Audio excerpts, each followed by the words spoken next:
futuro, esto cumplir todos. Cuando el fuego de la tierra, cuidado según los mares, tendrán terremotos y acabarán con todo. El sol se nubla por los vapores que emanan la tierra, entonces no habrá sol. Entonces, va a morir.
De acordo com um blog americano, um astrofísico, inclusive, que já trabalhou na NASA e etc., inclusive ele já até mesmo trabalhou na equipe, né, de Porto Rico, um departamento astronômico em Porto Rico, de Arequipa, me parece, e ele era chefe, algo assim. Eu vou ler, vou passar as informações para vocês. Então as peças elas estão se encaixando, isso explica o porquê aquele acidente misterioso do radiotelescópio de Arequipa. Vocês se lembram? Pois é. Então informações bem relevantes. Eu acredito que esse objeto que está por trás desses eventos climáticos que estamos passando, observando, eventos bem extremos, que está piorando cada vez mais e mais. Hoje, por exemplo, está fazendo um calor insuportável. Ontem eu estava de blusa, isso na Serra do Rio de Janeiro, e hoje eu estou com essa camisa. Está calor, muito quente. Vem essa denúncia que eu vou expor aqui para vocês. Eu vou ampliar a fonte para vocês também lerem junto comigo.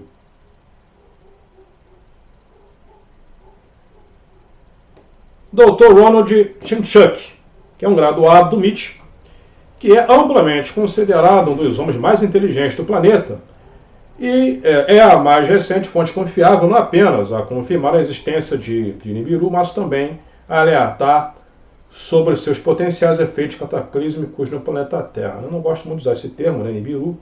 Eu gosto de chamar de anã marrom. Suas credenciais incluem 7 anos na McDonnell Douglas, após 4 anos de emprego também na Boeing e 3 anos na NASA. O Dr. Chimchuk também foi empregado como consultor astronômico no Observatório de Arequipa, em Porto Rico. Vejam isso, ele foi inclusive consultor astronômico no Observatório de Arequipa, em Porto Rico. Tá? Agora, rapidamente, o que aconteceu com o radiotelescópio de Porto Rico? Tá?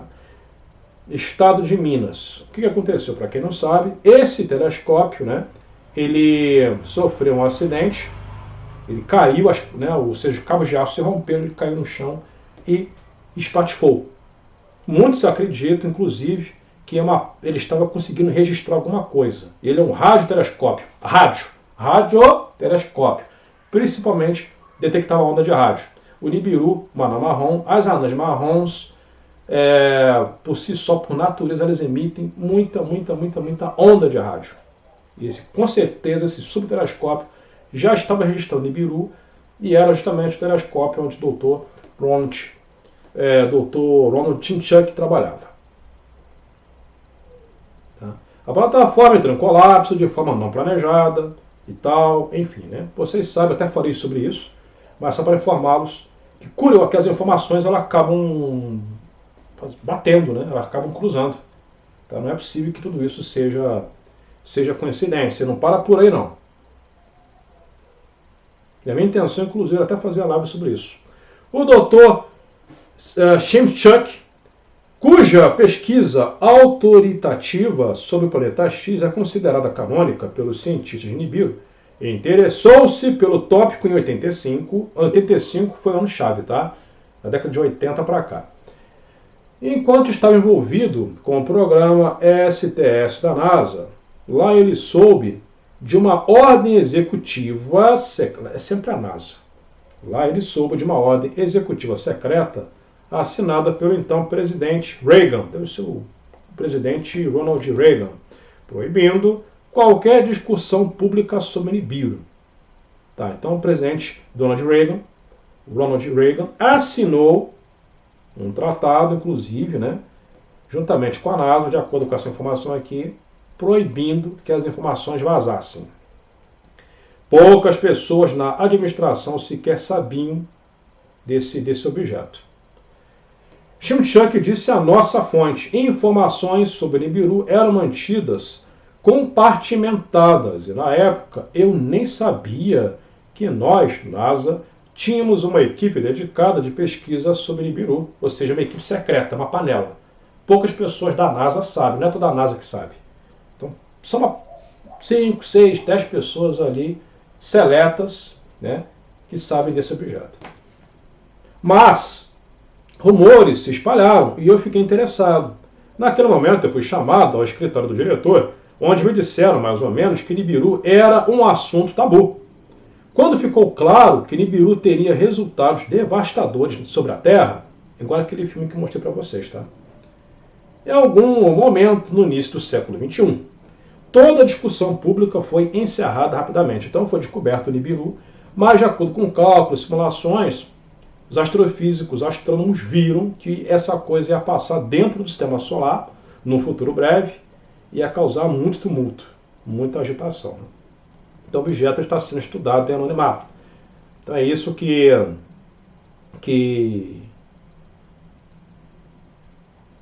esse astrofísico disse, né? Agora vejam isso, são denúncias, tá? Inclusive o Dr. Trowbridge,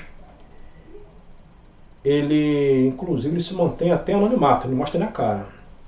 Ele disse que ele também denuncia, que ele também já trabalhou na NASA e acusou o Serviço Geológico Americano de maquiar os terremotos. Eu acredito nele. Por quê? Por exemplo, se der um terremoto de 8,5, a NASA, aliás, a OCGS rebaixa para 7,9, rebaixa demais, para 7,8.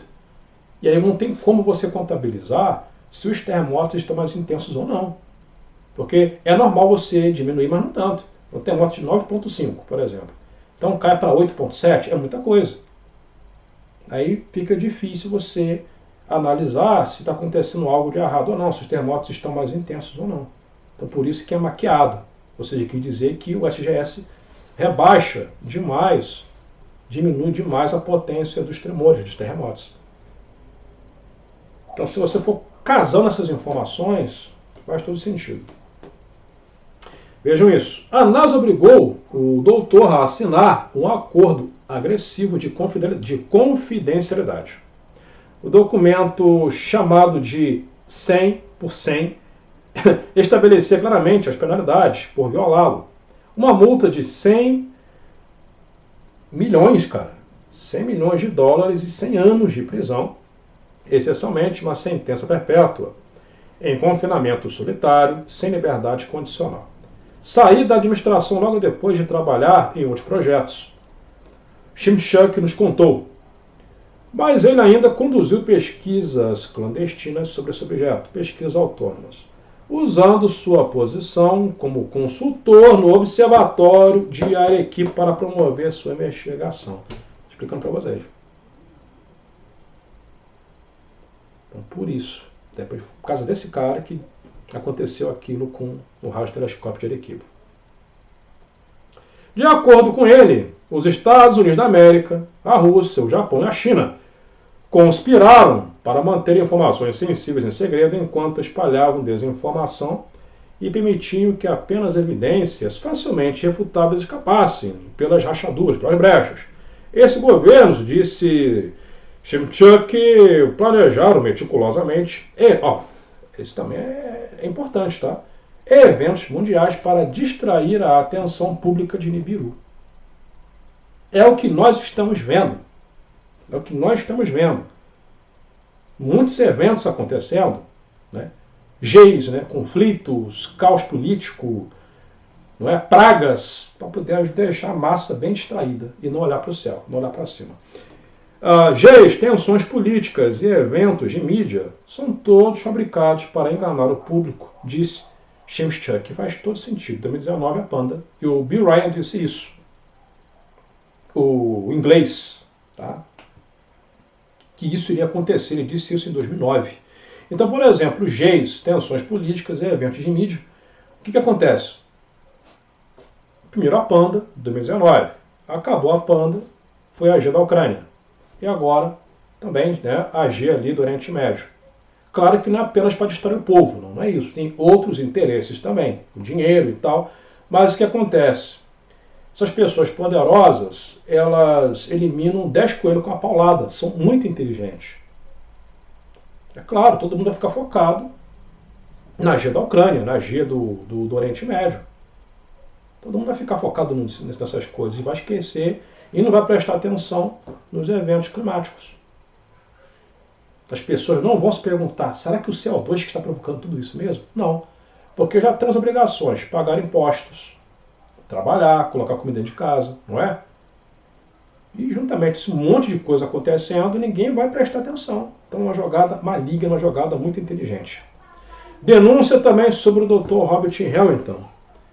Eles querem manter o público de olho em qualquer coisa, em qualquer lugar, exceto onde deveriam estar focados, que é no espaço.